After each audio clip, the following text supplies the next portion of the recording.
إن الحمد لله نحمده ونستعينه ونستغفره ونستهديه ونؤمن به ونتوكل عليه ونعوذ بالله من شرور أنفسنا ومن سيئات أعمالنا من يهده الله فلا مضل له ومن يضلله فلا هادي له أشهد أن لا إله إلا الله وأشهد أن محمدا عبده ورسوله أرسله بالهدى ودين الحق ليظهره على الدين كله وكفى بالله شهيدا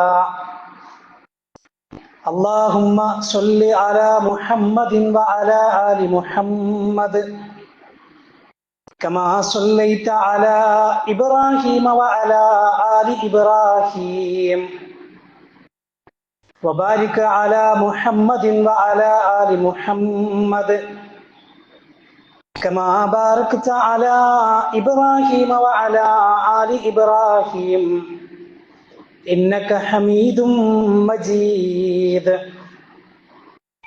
أما بعد فإن خير الكلام كلام الله وخير السنن سنن محمد صلى الله عليه وسلم وشر الأمور محدثاتها وكل محدثة بدعة وكل بدعة ضلالة وكل ضلالة في النار. أعوذ بالله السميع العليم من الشيطان الرجيم. يا أيها الذين آمنوا اتقوا الله حق تقاته ولا تموتن إلا وأنتم مسلمون. بسم الله الرحمن الرحيم. ربنا اغفر لنا ولإخواننا الذين سبقونا بالإيمان ولا تجعل في قلوبنا غلا للذين آمنوا ربنا إنك رؤوف رحيم. സ്നേഹം നിറഞ്ഞ സഹോദരങ്ങളെ, വിശ്വാസികളെ, അള്ളാഹുവിനെ സൂക്ഷിച്ച് തഖ്വയുള്ളവരായി ജീവിക്കണമെന്ന് എന്നെയും നിങ്ങളെയും ഓർമ്മപ്പെടുത്തുകയാണ്. അങ്ങനെ പടച്ച റബ്ബിനെ രഹസ്യത്തിലും പരസ്യത്തിലും ഒരുപോലെ ഭയപ്പെട്ട് ജീവിക്കുന്ന റബ്ബിന്റെ യഥാർത്ഥ ഇഷ്ടപ്പെട്ട അടിമകളിൽ നമ്മെ എല്ലാവരെയും ഉൾപ്പെടുത്തി അനുഗ്രഹിക്കുമാറാകട്ടെ എന്ന് ആമുഖമായി ദുആ ചെയ്യുകയാണ്. അള്ളാഹുവിന്റെ കോടാനുകോടി സൃഷ്ടി ജീവജാലങ്ങളിൽ മനുഷ്യരായ നമ്മുടെ ഏറ്റവും പ്രധാനപ്പെട്ട പ്രത്യേകതകളിൽ ഒന്ന് പരസ്പരം ഇടപഴകി ജീവിക്കാൻ പറ്റുന്ന രൂപത്തിൽ ഒരു സാമൂഹ്യ ജീവിയായിട്ടാണ് അള്ളാഹു മനുഷ്യനെ സൃഷ്ടിച്ചിട്ടുള്ളത്. എല്ലാവർക്കും ഒരേ സ്വഭാവവും ഒരേ നിലപാടും ഒരേ അഭിപ്രായവും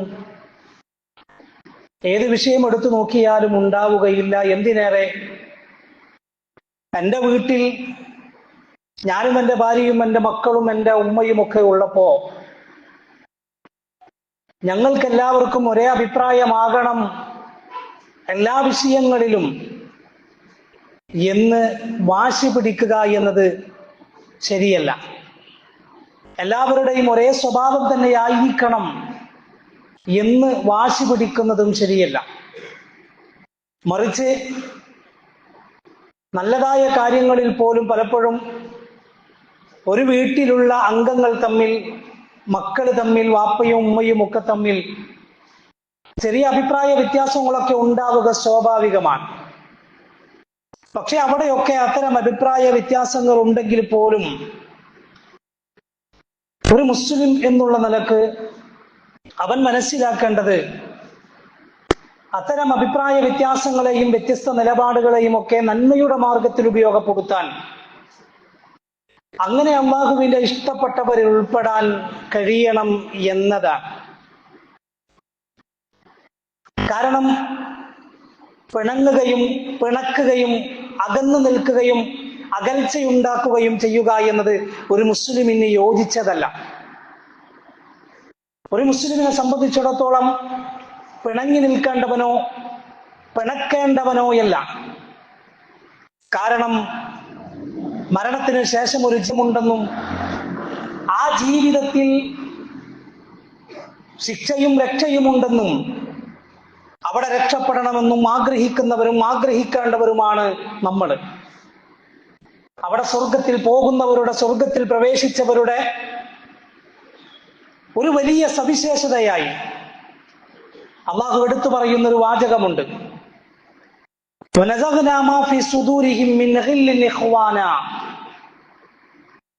അവിടേക്ക് പ്രവേശിച്ചവർ അഥവാ സ്വർഗവാസികളിൽ പകയോ വിദ്വേഷമോ ഉണ്ടാവുകയില്ല എന്നതാണ്. അള്ളാഹു അതെല്ലാം മാറ്റിക്കളയുമെന്നാണ്. ഒരാൾ സ്വർഗത്തിൽ പ്രവേശിച്ചു കഴിഞ്ഞാൽ പിന്നെ അവിടെ പിണക്കങ്ങളില്ല, പിന്നെ സ്വർഗവാസികൾക്കിടയിൽ അകൽച്ചകളില്ല. അവരെല്ലാവരും സഹോദരങ്ങളെ പോലെ, സുഹൃത്തുക്കളെ പോലെ, കൂട്ടുകാരെ പോലെ, ഒരേ കുടുംബക്കാരെ പോലെ പെരുമാറുന്നവരാണ്. അവർക്കിടയിൽ അനൈക്യങ്ങളോ അകൽച്ചകളോ പിണക്കങ്ങളോ വിദ്വേഷങ്ങളോ ഇല്ല, ഉണ്ടായിരിക്കുകയില്ല. അതെല്ലാം അള്ളാഹു എടുത്തു കളയും സ്വർഗത്തിൽ നിന്ന്, സ്വർഗവാസികളിൽ നിന്ന് എന്ന് അള്ളാഹു സുബ്ഹാനഹു വ തആല ഓർമ്മപ്പെടുത്തുന്നുണ്ട്. ഇവിടെ ആ സ്വർഗമാണ് നമ്മുടെ ലക്ഷ്യമെങ്കിൽ നമ്മൾ എന്തിനാ പള്ളിയിൽ വന്നത്? എന്തിനാ നമ്മൾ നന്മകൾ ചെയ്യുന്നത്? അള്ളാഹുവിന്റെ സ്വർഗത്തിന് വേണ്ടിയാണ്. എങ്കിൽ ഒരു മുസ്ലിമിനെ സംബന്ധിച്ചിടത്തോളം ആ പരലോകത്ത് സ്വർഗം ലഭിക്കണമെങ്കിൽ ഇത്തരത്തിലുള്ള ഒരു ദുസ്വഭാവം മാറ്റിവെച്ചേ പറ്റൂ. നമ്മളെല്ലാവരും ദേഷ്യക്കാരാണെന്നും മോശക്കാരാണെന്നും പിണങ്ങി നിൽക്കുന്നവരാണ് എന്നൊന്നും ഇതിനർത്ഥമില്ല. മറിച്ച് നമ്മൾ പിണങ്ങേണ്ടവരല്ല, നമ്മൾ പിണങ്ങി നിൽക്കേണ്ടവരല്ല. ഒരു മഹല്ലിലെ അംഗങ്ങളാണ് നമ്മൾ. അള്ളാഹുവിന്റെ ഭാരമായ അനുഗ്രഹത്താൽ വെള്ളിയാഴ്ചകളിൽ ഒരുമിച്ച് കൂടാൻ അനുഗ്രഹം ലഭിച്ച, ഭാഗ്യം ലഭിച്ചവരാണ് നമ്മൾ. സാധാരണ വെള്ളിയാഴ്ചയെ കുറിച്ച് പറയാറുള്ളത് വിശ്വാസികളുടെ പെരുന്നാളാണ്, അത് മഹല്ല് സംഗമമാണ് എന്നൊക്കെ വെള്ളിയാഴ്ചയെ കുറിച്ച് പറയാറുണ്ട്. നമ്മുടെ ഈ പ്രദേശത്തെ മുഴുവൻ ആളുകളും ഈ പള്ളിയിലേക്ക് വെള്ളിയാഴ്ച വരുമ്പോ ഈ മഹല്ലിലെ നമുക്കിടയിൽ ഒരു കാരണവശാലും യാതൊരു തരത്തിലും പിണക്കങ്ങളോ അനൈക്യങ്ങളോ അകൽച്ചകളോ ഉണ്ടാവാൻ പാടില്ല എന്നതാണ്. ആലോചിച്ച് നോക്കൂ നിങ്ങൾ. പലപ്പോഴും അങ്ങനെയാണ്. കൂടെ നിൽക്കുമ്പോൾ നല്ലത് പറയുകയും മാറിയാൽ മോശമായി സംസാരിക്കുകയും ചെയ്യുന്നവർ സമൂഹത്തിലുണ്ട്. അങ്ങനെ നമ്മളാകാൻ പാടില്ല, അങ്ങനെ നമ്മുടെ കുടുംബമാകാൻ പാടില്ല എന്നതാണ്. അള്ളാഹുവിന്റെ പ്രവാചകൻ സല്ലല്ലാഹു അലൈഹി വസല്ലം പറയുന്നുണ്ട്, അൽ മുഅ്മിൻ, ഒരു വിശ്വാസി എന്ന് പറഞ്ഞാൽ യഅലഫു വയുഅലഫു, ഒരു വിശ്വാസിയെ സംബന്ധിച്ചിടത്തോളം അവൻ ഇണങ്ങുന്നവനും അവനോട് മറ്റുള്ളവർക്ക് ഇങ്ങോട്ട് ഇണങ്ങാൻ തോന്നുന്നവനുമായിരിക്കണം. വലാ ഖൈറ ഫീമൻ ലാ യഅലഫു വലാ യുഅലഫ്, മറ്റുള്ളവരോട് പിണങ്ങുകയും ഇണങ്ങാൻ കഴിയാതിരിക്കുകയും ചെയ്യുന്നവരിൽ ഒരു നന്മയുമില്ല എന്ന് മുഹമ്മദ് മുസ്തഫ സല്ലല്ലാഹു അലൈഹി വസല്ലം. നോക്കൂ നിങ്ങൾ, ആരാണ് വിശ്വാസി എന്നായി പഠിപ്പിച്ചത്? ആരാണ് വിശ്വാസി? ഇണങ്ങാൻ കഴിയുന്നവനാകണം, പിണക്കമില്ലാത്തവർ തമ്മിലാകണം. അള്ളാഹുവിന്റെ പള്ളിയിൽ വന്ന് ഒന്നാമത്തെ സൊഫിലോ രണ്ടാമത്തെ സൊഫിലോ മൂന്നാമത്തെ സൊഫിലോ ജമാഅത്ത് നമസ്കാരത്തിൽ പങ്കെടുക്കാനുള്ള അവസരമുണ്ടായാൽ പോലും ആ നമസ്കാരങ്ങളും കർമ്മങ്ങളും മറ്റു സ്വാലിഹാത്തുകളും ഒക്കെ, അമലു സ്വാലിഹാത്തുകളും ഒക്കെ അള്ളാഹുവിങ്കലേക്ക് ഉയരണമെങ്കിൽ ആദ്യം നന്നാവേണ്ടത് ഇവിടെയാണ്. ആദ്യം നന്നാവേണ്ടത് നമ്മുടെ മനസ്സാണ്. അള്ളാഹുവിന്റെ പ്രവാചകൻ സല്ലല്ലാഹു അലൈഹി വസല്ലം പറയുന്നുണ്ട്, നിങ്ങൾ ദേഷ്യവും പിണക്കവും അകൽച്ചയും ഒക്കെയായി നടന്നാൽ നിങ്ങളെ നിസ്കാരം എന്താക്കുവേണ്ട, നിങ്ങളെ നോമ്പല്ലാക്കുവേണ്ട, നിങ്ങളൊരു കോടിയോളം സ്വതക്ക ചെയ്താലും ആ സ്വതക്ക റബ്ബിന് ആവശ്യമില്ല. എല്ലാ തിങ്കളാഴ്ചയിലും വ്യാഴാഴ്ചയിലും നമ്മുടെ കർമ്മങ്ങൾ റബ്ബിങ്കലേക്ക് ഉയരുന്നുണ്ട്, നമ്മുടെ അമലുകൾ അള്ളാഹുവിങ്കലേക്ക് ഉയരുന്നുണ്ട്. അവിടെ ചെല്ലുമ്പോ അള്ളാഹു ഒരു വിഭാഗം ആളുകൾക്ക് പുറത്തു കൊടുക്കില്ല. ശിർക്ക് ചെയ്യാത്ത മുഴുവൻ ആളുകൾക്കും അള്ളാഹു പുറത്തു കൊടുക്കും. പക്ഷേ ശിർക്ക് ചെയ്യാതെ മരണപ്പെട്ടു പോയവനാണെങ്കിലും ഇവന്റെ കർമ്മങ്ങൾ സ്വീകരിക്കപ്പെടണമെങ്കിൽ അള്ളാഹുവിന്റെ പ്രവാചകൻ പറയുന്നു, അല്ലാഹ് പറയും, ആ ഒരുത്തന്റെ കർമ്മങ്ങൾ മാറ്റിവെച്ചോ, ആ കർമ്മങ്ങൾ എനിക്ക് വേണ്ട. എന്തേ കാരണം എന്നല്ലേ? അവന് മറ്റുള്ളവരോട് പിണക്കമാണ്, അവന്റെ മനസ്സ് നല്ലതല്ല, അവന്റെ മനസ്സിൽ ദേഷ്യമുണ്ട്, അവന്റെ മനസ്സിൽ പിണക്കമുണ്ട്. അവൻ അയൽവാസിയോട് മിണ്ടിയിട്ട് എത്ര കാലായി? അവനവന്റെ ഉമ്മയോട് മിണ്ടിയിട്ട് എത്ര കാലായി? അവനവന്റെ വാപ്പയോട്, അവന്റെ മക്കളോട്, അവന്റെ കുടുംബക്കാരോട് മിണ്ടിയിട്ട് എത്ര കാലായി? വാപ്പയോട് മിണ്ടാതെ നടക്കുന്നവർ, ഉമ്മയോട് മിണ്ടാതെ നടക്കുന്നവർ, അയൽവാസികളോട് മിണ്ടാതെ നടക്കുന്നവർ, കൂട്ടുകാരോട് പിണങ്ങി നടക്കുന്നവർ, അവന്റെ കർമ്മങ്ങൾ എനിക്ക് വേണ്ട എന്ന് അല്ലാഹു സുബ്ഹാനഹു വ തആല പറയും എന്ന് നബി സല്ലല്ലാഹു അലൈഹി വസല്ലം പറയുമ്പോ ആലോചിച്ച് നോക്കൂ നിങ്ങൾ. ഇന്നലെ നമ്മുടെ കർമ്മങ്ങൾ അല്ലാഹുവിലേക്ക് ഉയർത്തപ്പെട്ടു. നമ്മുടെ ആരുടെയെങ്കിലും കർമ്മങ്ങളെ കണ്ടപ്പോ അല്ലാഹ് അങ്ങനെ പറഞ്ഞിട്ടുണ്ടാകുമോ? അല്ലാഹ് അങ്ങനെ പറഞ്ഞിട്ടുണ്ടാകുമോ? നമ്മൾ ആലോചിക്കണ്ടേ? ഇന്നലെ വരെയുള്ള കർമ്മങ്ങൾ പടച്ച റബ്ബിലേക്ക് ഉയർത്തപ്പെട്ടപ്പോ എന്റെ കർമ്മങ്ങളെ നോക്കി അവന്റെ കർമ്മം എനിക്ക് വേണ്ട, അവൻ ഇന്നയാളോട് ദേഷ്യമുള്ളവനാണ് എന്ന് പറഞ്ഞിട്ടുണ്ടാവോ? എന്നെപ്പറ്റി, നമ്മളെപ്പറ്റി ആലോചിക്കണ്ടേ? അതിനല്ലേ വെള്ളിയാഴ്ചയിൽ നമ്മൾ ഒരുമിച്ച് കൂടുന്നത്, കാണാനും ചേർത്തു പിടിക്കാനും പരസ്പരം നമ്മുടെ സ്നേഹങ്ങൾ പങ്കുവെക്കാനും ചേർത്തു പിടിക്കാനും ഒക്കെ ആവണ്ടേ വെള്ളിയാഴ്ചകൾ? പുഞ്ചിരി സദഖയാണെന്ന് മുഹമ്മദ് നബി സല്ലല്ലാഹു അലൈഹി വസല്ലം. പക്ഷേ ആ പുഞ്ചിരിയിൽ പോലും കാപട്യം നിറഞ്ഞ പുഞ്ചിരി അള്ളാഹുവിന് വേണ്ട. ചിരിക്കുന്നുണ്ടാകും, സലാം പറയുമ്പോ ഒന്ന് ചിരിച്ച് സലാം പറയാൻ, സലാം മടക്കുമ്പോ ഒന്ന് ചിരിച്ച് സലാം മടക്കാൻ. എന്ത് പിശുക്കാ പ്രിയപ്പെട്ടവരെ നമുക്കിടയിൽ! അതിന് മാത്രം എന്താ ഉണ്ടായത്? മരണപ്പെട്ട് പള്ളിയുടെ മയ്യത്ത് നമസ്കാരത്തിന്റെ ആ സ്ഥലത്ത് വെച്ച്, അവിടെ വെച്ച് നമ്മുടെ വേണ്ടപ്പെട്ടവരും ഇമാമത്ത് നിൽക്കുന്നവരോ എല്ലാത്തവരോ സാധാരണ പറയാറുണ്ട്, എന്റെ വാപ്പയാണ്, എന്റെ വല്ലുപ്പയാണ്, അല്ലെങ്കിൽ ഇന്നയാളാണ്, അയാൾ നമുക്കിടയിൽ ജീവിച്ചയാളാണ്, അയാൾ നിങ്ങളോട് എന്തെങ്കിലും സാമ്പത്തികമായ ഇടപാടുണ്ടെങ്കിൽ, ഈ മയ്യത്തിന് നിങ്ങളോട് എന്തെങ്കിലും മാനസികമായ അകൽച്ച ഉണ്ടായിട്ടുണ്ടെങ്കിൽ നിങ്ങൾ പുറത്തു കൊടുക്കണേ എന്ന് സാധാരണ പറയാറുണ്ട്. ആലോചിച്ച് നോക്കൂ നിങ്ങൾ. ആ പറയുന്നതിന് മുൻപേ, നമ്മുടെ റൂഹ് അല്ലാഹു പിടിക്കുന്നതിന് മുമ്പേ ഇതേ ചിന്ത എനിക്ക് വന്നിരുന്നുവെങ്കിൽ, നമുക്ക് വന്നിരുന്നുവെങ്കിൽ നമ്മൾ പറയണ്ടേ, ഇത് മരിക്കുന്നവരെ മുസ്ലിം പിടിച്ചടക്കാം, ഇത് മരിക്കുന്നത് വരെ നമ്മൾ ആരോടും പിണക്കങ്ങളോ അകൽച്ചകളോ വിദ്വേഷങ്ങളോ ഉണ്ടെങ്കിൽ അതൊന്നും തീർക്കൂല. എന്നിട്ട് മരിച്ചാൽ മറ്റുള്ളവരുടെ ബാധ്യതയായി അവരെ ഏറ്റെടുത്ത് പറയാം. അവർക്കത് വെറുത്തു കൊടുക്കുമെന്ന് തോന്നുന്നുണ്ടോ? ഉണ്ടോ സഹോദരങ്ങളെ? നമ്മൾ അറിയണം. ചിരിക്കാൻ അറിയാത്തവർ, ഞാൻ പറഞ്ഞല്ലോ, സലാം പറഞ്ഞാൽ പോലും ഒന്ന് ചിരിക്കുന്നില്ല, സലാം മടക്കുമ്പോ പോലും ഒന്ന് മുഖത്ത് നോക്കിക്കൂടെ നമുക്ക്? നമ്മളൊന്നും നോക്കാത്തവരാണെന്നല്ല, പലപ്പോഴും സമൂഹത്തിലെ പലരെയും അങ്ങനെ കാണുന്നു. നമ്മളെ അങ്ങനെ ആകരുത് എന്നതുകൊണ്ടാ. ഞാൻ പറഞ്ഞല്ലോ, അള്ളാഹുവിന്റെ ഭാരമായ അനുഗ്രഹത്താൽ തൗഹീദ് ലഭിച്ചവരാ നമ്മളൊക്കെ മുവഹീദുകളാണ്. പക്ഷേ നമ്മുടെ കർമ്മങ്ങൾ അള്ളാഹു സ്വീകരിക്കപ്പെടാതെ പോകാൻ നമ്മുടെ മനസ്സ് വൃത്തിയായില്ലെങ്കിൽ, നമുക്കാരോടെങ്കിലും പകയുണ്ടെങ്കിൽ അത് കാരണമാകരുത് എന്നതുകൊണ്ടാണ് ഈ കാര്യം ഉണർത്തുന്നത്. ചിരിക്കാൻ നമ്മൾ മറക്കണ്ട. മക്കളോട് പോലും ചിരിക്കാൻ മറക്കുന്നവർ, അയൽവാസികളെ കണ്ടാൽ മുഖത്ത് നോക്കാത്തവർ. അള്ളാഹുവിന്റെ പ്രവാചകൻ സല്ലല്ലാഹു അലൈഹി വസല്ലം തന്റെ പേരക്കുട്ടികളെ ചുംബിക്കുന്നത് കണ്ട ഒരു അഅറാബി പറഞ്ഞില്ലേ, അള്ളാഹുവിന്റെ പ്രവാചകരെ, എനിക്ക് 10 മക്കളുണ്ട്, പക്ഷേ ഞാൻ അവരെ ഒരാളെ പോലും ചുംബിച്ചിട്ടില്ല. എന്താ റസൂലുള്ളാഹി പറഞ്ഞത്? താങ്കളുടെ ഹൃദയത്തിൽ നിന്ന് അള്ളാഹു കരുണ എടുത്തു കളഞ്ഞുവെങ്കിൽ ഞാൻ എന്ത് ചെയ്യാനാണ്? ചേർത്ത് പിടിക്കാൻ കഴിയണം. മക്കളെ കാണുമ്പോ ആട്ടിവിടേണ്ടവരല്ല നമ്മൾ, മക്കളെ ചേർത്ത് പിടിക്കേണ്ടവരാണ്. അത് സ്വന്തം മക്കളായാലും മറ്റുള്ളവന്റെ മക്കളായാലും, അത് അയൽവാസിയുടെ മക്കളായാലും നമ്മൾ മനസ്സിലാക്കണം. അള്ളാഹുവിന്റെ പ്രവാചകൻ സല്ലല്ലാഹു അലൈഹി വസല്ലമ വളരെ കൃത്യമായി പറയുന്നുണ്ട്, ഇർഹമു തുർഹമു.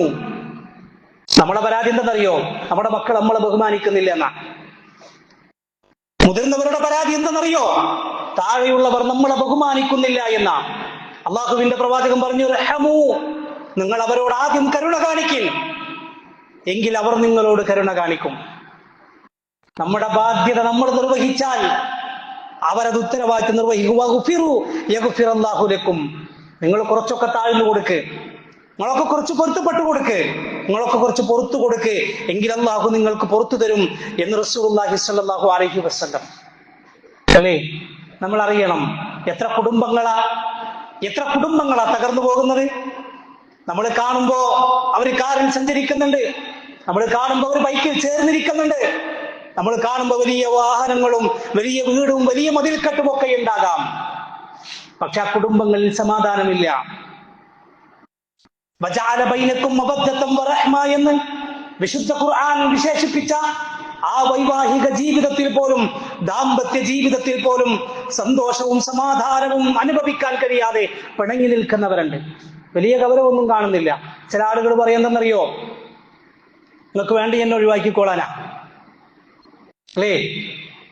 ചില പെണ്ണുങ്ങളൊക്കെ സാധാരണ പറയാറുണ്ടാവും, നിങ്ങൾക്ക് വേണ്ടെങ്കിൽ എന്നെ ഒഴിവാക്കിക്കോ. ആ ഒരൊറ്റ വാക്ക് മതി. തമാശയായി പോലും കാര്യമായി വരുന്ന വാചകങ്ങൾ വിശദീകരിച്ചെടുത്ത റസൂലുള്ളാഹി പറഞ്ഞത് അങ്ങനെയാണ്. നിങ്ങൾക്ക് വേണ്ടെങ്കിൽ എന്നെ ഒഴിവാക്കിക്കോ, അത് തമാശയല്ല, അത് കാര്യമാണ്. 3 വിഭാഗം ആളുകളുടെ കർമ്മങ്ങൾ അള്ളാഹുവിങ്കലേക്ക് ഉയർത്തപ്പെടില്ല എന്ന് പറഞ്ഞതിൽ നബി സല്ലല്ലാഹു അലൈഹി വസല്ലം പറഞ്ഞു, വംറഅത്തുൻ, അതിലൊരു പെണ്ണാണ്, ഒരു പെണ്ണാണ്.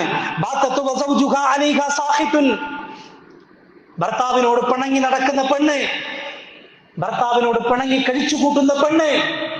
ആ പെണ്ണിന്റെ നിസ്കാരം അല്ലാഹു വേണ്ട, ആ പെണ്ണിന്റെ കർമ്മങ്ങൾ അല്ലാഹുവിന് വേണ്ട എന്ന് റസൂലുള്ളാഹി സ്വല്ലല്ലാഹു അലൈഹി വസല്ലമ വളരെ കൃത്യമായി പഠിപ്പിക്കാം. നമ്മൾ അറിയണം സഹോദരങ്ങളെ, നമ്മൾ ഇങ്ങനെ ജീവിക്കേണ്ടവരല്ല. ഇത് വെറുതെ ഒരു ഖുതുബ എന്നുള്ള രൂപത്തിൽ കേട്ട് ഒരു കാതിലൂടെ കേട്ട് മറുകാതിലൂടെ തള്ളേണ്ടവരല്ല. നമ്മുടെ ജീവിതത്തിന്റെ ഏറ്റവും പ്രധാനപ്പെട്ട വിഷയമാണ്. ഞാൻ പറഞ്ഞല്ലോ, മുവഹിദുകളായ ആളുകളുടെ കർമ്മങ്ങൾ സ്വീകരിക്കപ്പെടണോ, ആദ്യം നന്നാ വേണ്ടത് ഇവിടെയാ. നിസ്കാരം സ്വീകരിക്കണോ, നോമ്പ് സ്വീകരിക്കണോ, സ്വതക്ക സ്വീകരിക്കണോ, ആദ്യം നന്നാ വേണ്ടത് അയൽവാസികൾ തമ്മില, ആദ്യം നന്നാ വേണ്ടത് മഹല്ലിലെ ആളുകൾ തമ്മില, ആദ്യം നന്നാ വേണ്ടത് കുടുംബക്കാർ തമ്മില. ആലോചിച്ച് നോക്കൂ നിങ്ങൾ. അള്ളാഹുവിന്റെ റസൂൽ പറഞ്ഞു, പരലോകത്തെത്തും മുമ്പേ ദുനിയാവിൽ വെച്ച് തന്നെ അള്ളാഹുവിന്റെ ശിക്ഷ ലഭിക്കാൻ കാരണമാകുന്ന ചില കാര്യങ്ങളുണ്ട്. അതെന്തെന്നറിയോ? കുടുംബ ബന്ധങ്ങളിൽ വിള്ളലുണ്ടാക്കാം, കുടുംബ ബന്ധങ്ങളെ വിള്ളലുണ്ടാക്കാം, അവിടെ ചിത്രതയുണ്ടാക്കാം. പരലോകത്തെത്തും മുമ്പേ വരമ്പത്ത് വെച്ച് കൂലി കിട്ടും, ഇവിടെ വെച്ച് ശിക്ഷ കിട്ടും. നമ്മൾ അറിയണം. പല ആളുകളും പറയാറുണ്ട്, നിക്കാഹ് കഴിഞ്ഞാൽ എന്റെ ഭാര്യയുടെ ഉമ്മ എന്റെ ഉമ്മയാ, ഞാൻ വിളിക്കേണ്ടത് ഉമ്മയെന്ന, എന്റെ ഭാര്യയുടെ ഉമ്മയെ ഞാൻ വിളിക്കേണ്ടത് ഉമ്മയെന്ന, അല്ലേ? എന്റെ ഉമ്മയെ എന്റെ ഭാര്യ വിളിക്കേണ്ടത് ഉമ്മയെന്ന, അങ്ങനെയാണ് വിളിക്കുന്നതും വിളിക്കേണ്ടതും. എങ്കിൽ അവൾക്ക് മാത്രമാണോ ഭർത്താവിന്റെ ഉമ്മയെ നോക്കേണ്ടത്? ഭാര്യയുടെ കടമ മാത്രമാണോ? തിരിച്ചുമില്ലേ? ഭാര്യയുടെ ഉമ്മയെ നോക്കേണ്ട ബാധ്യത നമുക്കുമില്ലേ? ഇല്ലേ? എന്റെ ഭാര്യയുടെ ഉമ്മ വയ്യാതെ കിടക്കുന്നുവെങ്കിൽ അവരെ നോക്കാനോ അല്ലെങ്കിൽ അവരെ പരിചരിക്കാനോ വേണ്ട ആളുകളില്ലെങ്കിൽ അതെന്തെങ്കിലും ആയിക്കോട്ടെ, ഞാനത് നോക്കേണ്ടവനല്ല എന്ന് പറയേണ്ടവരാണോ ഞാൻ? അല്ല, അതെന്റെ ബാധ്യത കൂടിയാണ്. കാരണം അതെന്റെ ഉമ്മയാണ്. എന്റെ മക്കളെ പ്രസവിച്ച, എന്റെ ഭാര്യയെ പ്രസവിച്ചവളാണ് ആ ഉമ്മ. എന്റെ മക്കളെ തന്നതാരാ? എന്റെ ഭാര്യ. എങ്കിൽ ആ ഭാര്യയെ തന്നതാരാ? ആ ഉമ്മയാ. ആ ഭാര്യയെ പ്രസവിച്ചത്. എങ്കിൽ ആ ഉമ്മയെ ചേർത്ത് പിടിക്കേണ്ടതാരാ? ഞാനും കൂടി ചേർത്ത് പിടിക്കണ്ടേ? പലപ്പോഴും നമുക്കിടയിൽ ഒരു തെറ്റിദ്ധാരണ ഉണ്ട്. അത് നേരത്തെ പറഞ്ഞത്, ഭർത്താവിന്റെ ഉമ്മയെ നോക്കല്, പിന്നെ ഭർത്താവിന്റെ ഉമ്മയെ നോക്കല് മാത്രമാണ് ഭാര്യമാരുടെ കടമകൾ. അല്ല, തിരിച്ചുമുണ്ട്. അത് ബാധ്യതയാണ്, അല്ലെങ്കിൽ കടമയാണ്. അങ്ങനെ ചെയ്യേണ്ടവരാണ്. അങ്ങ് അവിടെയെങ്ങാനും പാകപ്പിഴവുകൾ വന്നാൽ, ഞാൻ പറഞ്ഞല്ലോ, വരമ്പത്ത് കൂലി കിട്ടും. നമ്മൾ വിചാരിക്കും അവര് വീട്ടിലില്ലെങ്കിൽ സുഖമാണ്, ഞാനും എന്റെ മക്കളുണ്ടെങ്കിലേ, ഇപ്പൊ പ്രായമായവരൊന്നും ഇല്ലാണ്ടാകുമ്പോ നമുക്ക് വിചാരിക്കും അതൊക്കെ ഭയങ്കര സുഖമാണ്, എനിക്കിഷ്ടമുള്ളടത്തേക്ക് പോവാ, ആരോടും പറയണ്ട, എനിക്കിഷ്ടമുള്ളപ്പോ വന്നാൽ മതി. അവരുണ്ടെങ്കിൽ ഒരു ചൊറയാണ്, സാധാരണ നാടൻ ഭാഷയിൽ പറഞ്ഞാൽ. അല്ല, അതൊരു ബറക്കത്താ, അതൊരു വീടിന്റെ വെളിച്ച. ആ വെളിച്ചം നമ്മൾ വിചാരിക്കും. അല്ല, അങ്ങനെ വിചാരിക്കേണ്ടവരല്ല. അവരുള്ളതാണ് വീടിന്റെ ബറക്കത്ത്. അവരെ വേദനിപ്പിച്ചാൽ, അത് ഭാര്യയുടെ ഉമ്മനാവട്ടെ, ഭർത്താവിന്റെ ഉമ്മനാവട്ടെ, ആണാവട്ടെ, പെണ്ണാവട്ടെ, അവരെ വേദനിപ്പിച്ചാൽ വരമ്പത്ത് കൂലി കിട്ടും, വരമ്പത്ത് ശിക്ഷ കിട്ടുമെന്ന് അള്ളാഹുവിന്റെ പ്രവാചകൻ സല്ലല്ലാഹു അലൈഹി വസല്ലം പഠിപ്പിക്കാൻ. അതുകൊണ്ട് പ്രിയപ്പെട്ടവരെ, നമ്മൾ പിണങ്ങേണ്ടവരോ പിണങ്ങി നിൽക്കേണ്ടവരോ, ഈ മഹല്ലിലെ മുഴുവൻ ആളുകളോട് ഞാൻ പറയട്ടെ, നമ്മൾ പിണങ്ങേണ്ടവരല്ല. എന്തെങ്കിലുമൊക്കെ മനുഷ്യന്മാർ എന്നുള്ള നിലക്ക് പരസ്പരം അഭിപ്രായ വ്യത്യാസങ്ങൾ വരുമ്പോ, സംസാരങ്ങൾ പറയുമ്പോ, നിലപാടുകൾ പറയുമ്പോ ചിലപ്പോ ഒക്കെ ദേഷ്യം വന്നേക്കാം. പക്ഷെ ആ ദേഷ്യം പിണക്കത്തിലേക്ക് പോകരുത്. കണ്ടാൽ മുഖത്ത് നോക്കാൻ കഴിയാത്ത രൂപത്തിൽ അകൽച്ചയിലേക്ക് പോകരുത്. നബി സല്ലല്ലാഹു അലൈഹി വസല്ലം പറഞ്ഞു, ലാ യഹില്ലു ലിറജുലിൻ അൻ യഹ്ജുറ അഖാഹു ഫൗക സലാസി ലയാൽ. മാക്സിമം 3 ദിവസം അതിനപ്പുറത്തേക്ക് പോകരുത്. മാക്സിമം 3 ദിവസം, അതിനപ്പുറത്തേക്ക് പോകരുത്. ഈ ഹദീസിനെ വിശദീകരിച്ചെടുത്ത് പറഞ്ഞു, എന്തിനാ 3 ദിവസം എന്നല്ലേ? പിണങ്ങിയാൽ തന്നെ 3 ദിവസം തരുന്നതിന്റെ കാരണം എന്തെന്നറിയില്ലേ? ഒന്നാമത്തെ ദിവസം ഒരു പ്രതിഷേധം ഉണ്ടാകും. മനുഷ്യനാണെങ്കിൽ സ്വാഭാവികമാണല്ലോ, കുറച്ചൊക്കെ ഒരു പ്രതിഷേധം ഉണ്ടാവും, സ്വാഭാവികമാണ്. രണ്ടാമത്തെ ദിവസം ഒന്നാലോചിക്കാനാണ്, ഞാൻ എന്തിനാ പിണങ്ങിയത്, ഒന്നാലോചിക്കാൻ, ശരിയല്ലല്ലോ എന്ന് ചിന്തിക്കാൻ. മൂന്നാമത്തെ ദിവസം മാപ്പ് കൊടുക്കാൻ. ഇതിനാണ് 3 ദിവസം. അത് മാക്സിമ. 3 ദിവസം വേണമെന്നല്ല പറഞ്ഞത്, 3 ദിവസം മാക്സിമ. എന്നിട്ട് റസൂൽ പറഞ്ഞു, യൽതഖിയാനി ഫയുഅരിദു ഹാദാ വയുഅരിദു ഹാദാ വഖൈറുഹുമ അല്ലദീ യബ്ദഉ ബിസ്സലാം. അങ്ങനെ പിണങ്ങിയാലുണ്ടല്ലോ, ആദ്യം കണ്ടുമുട്ടി സലാം പറയുന്നവന് അള്ളാഹുവിന്റെ വലിയ ദറജ ഉയർത്താൻ കാരണമാകും. നമുക്ക് വല്ലാത്ത പ്രശ്നം എന്ന് പറയുന്നത് ഈഗോയാണ് സഹോദരങ്ങൾ, ഈഗോയാണ്. ഞാനിപ്പോ അവനോട് മിണ്ടിയാൽ അവനെന്ത് വിചാരിക്കും അല്ലേ? അവനല്ലേ പിണങ്ങിയത്, അവനല്ലേ കാരണക്കാരൻ. അതുകൊണ്ട് അവനാവട്ടെ. അല്ല, എന്റെ പരലോകമാണ് എനിക്ക് ആവശ്യമെങ്കിൽ ഞാനല്ലേ ആദ്യം പോയി പറയേണ്ടത്, ഞാനല്ലേ ആദ്യം പിണക്കം മാറ്റേണ്ടത്. അതുകൊണ്ട് ആർക്കെങ്കിലും ആരോടും പിണക്കങ്ങളുണ്ടെങ്കിൽ ഇവിടെ വെച്ച് അവസാനിപ്പിക്കണം. ഇപ്പോഴവസാനിപ്പിക്കണം. കാരണം എന്താന്നല്ലേ? ഏത് സമയത്താന്നറിയില്ല. കഴിഞ്ഞ ആഴ്ച പറഞ്ഞില്ലേ, കണ്ടില്ലേ? 200-ലേറെ യാത്രക്കാരുമായി ഒരുപാട് സ്വപ്നങ്ങളും പ്രതീക്ഷകളുമായി ഉയർന്നു പോകുക. വിമാനം കത്തിക്കരിഞ്ഞ് താഴേക്ക് വീണപ്പോ വിമാനം മാത്രമല്ലല്ലോ, 200-ലേറെ മനുഷ്യന്മാരുമല്ലേ കത്തിക്കരിഞ്ഞത്. മയ്യത്ത് പോലും തിരിച്ചറിഞ്ഞു പ്രിയപ്പെട്ടവരെ, മയ്യത്ത് പോലും തിരിച്ചറിഞ്ഞു. കുളിപ്പിക്കാൻ കിട്ടിയോ പലരുടെയും മയ്യത്ത്? ഒന്ന് മയ്യത്ത് മുന്നിൽ വെച്ച് ഇവർക്ക് പുറത്തു കൊടുക്കണേ എന്ന് പറയാനുള്ള ഒരു അവസരമെങ്കിലും കിട്ടിയോ? നമുക്ക് ഉറപ്പുണ്ടോ? ഞാനൊക്കെ സമാധാനമായിട്ട് മരിക്കും, എന്റെ മയ്യത്ത് ഇങ്ങനെ വെച്ച് എല്ലാവരും പറയും എന്നാർക്കെങ്കിലും ഉറപ്പുണ്ടോ? ഇല്ലല്ലോ. അതുകൊണ്ട് പൊറുക്കാൻ, മറക്കാൻ, വിട്ടുവീഴ്ച ചെയ്യാൻ നമുക്ക് സാധിക്കണം. എന്തിന്? നമുക്ക് പരലോകത്ത് സ്വർഗത്തിൽ പോകാൻ. അള്ളാഹു അനുഗ്രഹിക്കുമാറാകട്ടെ. അഖൂലു ഖൗലി ഹാദാ വഅസ്തഗ്ഫിറുല്ലാഹ ലി വലക്കും ഫസ്തഗ്ഫിറൂ ഇന്നഹു ഹുവൽ ഗഫൂറുർ റഹീം.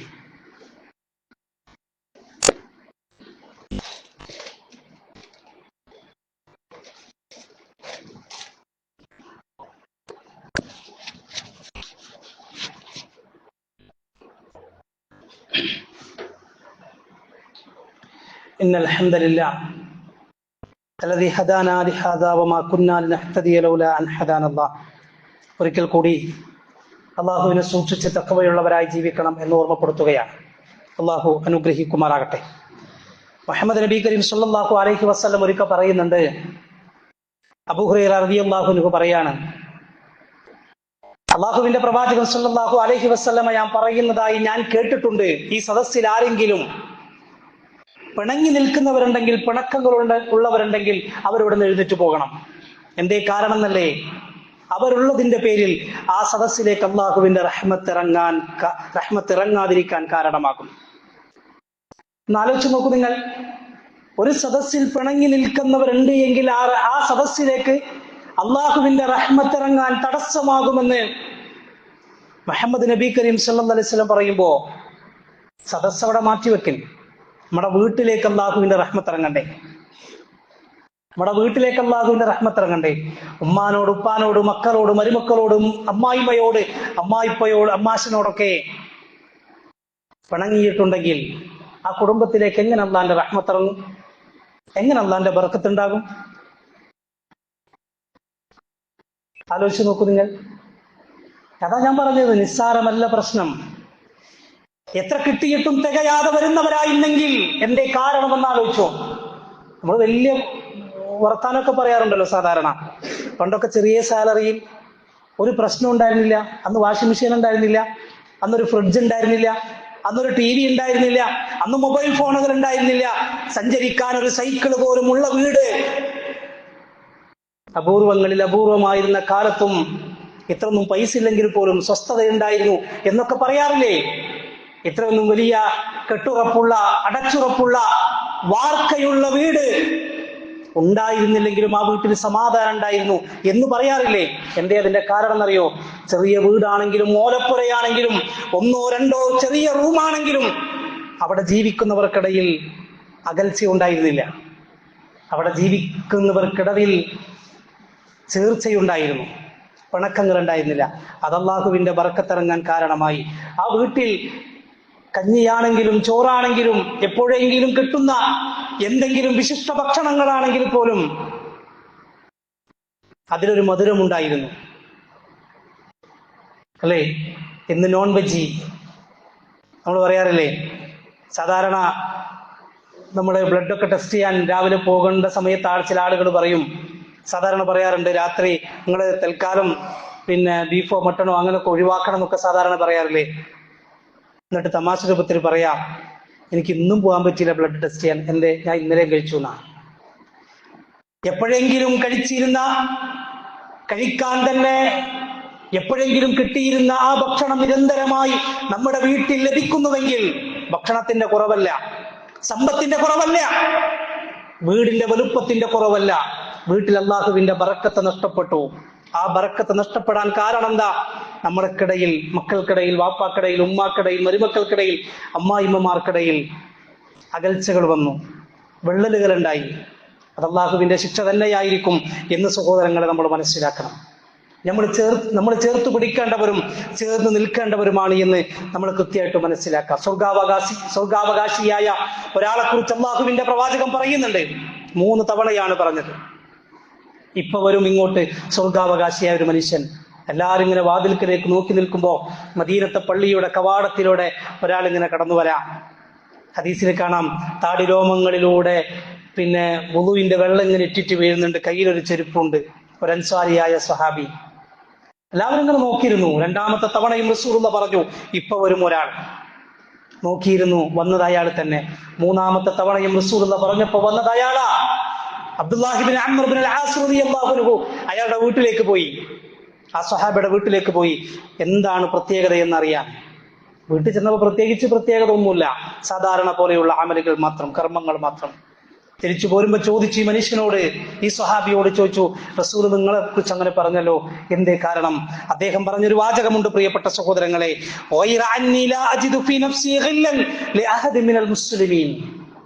എനിക്ക് മുസ്ലിമീങ്ങളിൽപ്പെട്ട ഒരാളോടും എന്റെ മനസ്സിൽ ദേഷ്യമില്ല. പറയാൻ കഴിയോ പ്രിയപ്പെട്ടവരെ? ഈ മഹല്ലിലെ, ഈ പള്ളിയിൽ ഒരുമിച്ച് കൂടിയ ഞാനടക്കം എല്ലാവരും നെഞ്ചത്ത് കൈവച്ച് ആലോചിക്കും എന്ന് പറയാൻ കഴിയോ? വിരിപ്പിലേക്ക് മടങ്ങുമ്പോ ഈ മഹല്ലിലെ ഒരാളോടും, എന്റെ കുടുംബത്തിലെ ഒരാളോടും എനിക്ക് ദേഷ്യമില്ല, വിദ്വേഷമില്ല. അല്ലാഹുവേ, അങ്ങനെ എന്തെങ്കിലും ഉണ്ടെങ്കിൽ നീ പുറത്തു തരണേ എന്ന് പടച്ച റബ്ബിനോട് ദുആ ചെയ്യാൻ കഴിയുന്ന എത്ര ആളുകൾ നമ്മുടെ കൂട്ടത്തിലുണ്ട്. അങ്ങനെയുള്ളവരാകണം.